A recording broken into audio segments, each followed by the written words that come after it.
Ayon sa opisyal ng tagapagsalita ng Department of National Defense Undersecretary Ed Patak, nasa kasalukuyan ay may regional agreement na wala magtatayo ng structure sa nasabing mga isla ng Spratlys.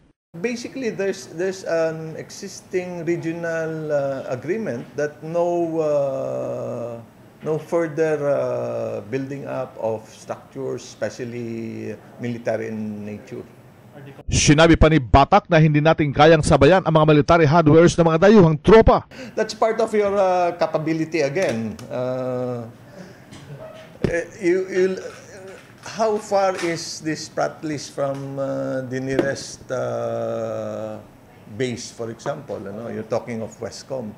I think that's about 200 miles. So how do you patrol that?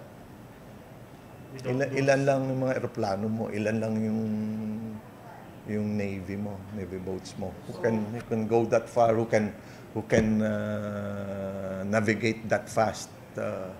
And have the proper armaments the moment they are challenged, for example. Punta ka doon na kung ano lang ang dala-dala mong navy vessel, for example, and you encounter foreign vessels, and they tell you, you better turn back or we're going to shoot you.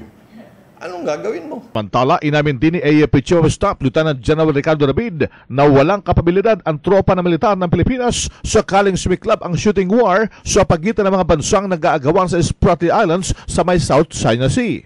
Ginawa ni David ang pag-amin sa harapan mismo ni United States Pacific Command Commander Admiral Robert Willard ng US Navy kaugnay ng paglagda ng dalawang opisyal sa 52nd Mutual Defense Board Security Engagement Board meeting na ginanap sa Campo Aguinaldo kahapon.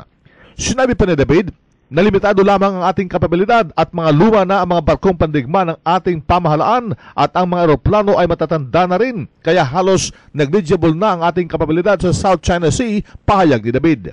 Kabilang sa mga bansang umaangkin sa Spratly Island na mayaman sa depositong mineral at langis ay ang Vietnam, Taiwan, Brunei, Malaysia at China na hindi hamak na malalakas ang mga military hardwares na mga ito at pinakamapangahas pa umano. Napaulat rin na pinatatatag ng mga naturang mga bansa ang kanilang mga istruktura sa Spratlys gamit ang modernong mga armas pandigma tulad ng mga missiles.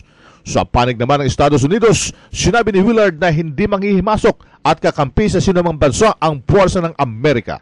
RH911, Bing Pormento ng DCRH, Nationwide.